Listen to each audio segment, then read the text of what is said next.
Hello guys, welcome back to my channel. আজকের ভিডিওতে আমি আপনাদের বাজিকার পাখির যত্ন ব্যাপারে বলবো। তো চলুন শুরু করা যাক।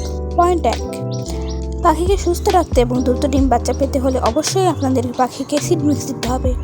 সাধারণ খাবারে পাখি ডিম বাচ্চা করা কখনোই সম্ভব না। আপনি যদি পাখিকে শুধুমাত্র ধানের বিচি বা কাউন দিয়ে রাখেন তাহলে সেটা কখনোই উচিত হবে না। পয়েন্ট 2, প্রতিদিন পাখির পানি পাল্টে দিন, কারণ পাখিরা ভোরবেলা দ্রুত উঠেই আগে পানি পান করে। তার জন্য আপনি যদি পাখির পানি প্রতিদিন না পাল্টে দেন তাহলে এর কারণে পাখি অসুস্থ হয়ে পড়তে পারে।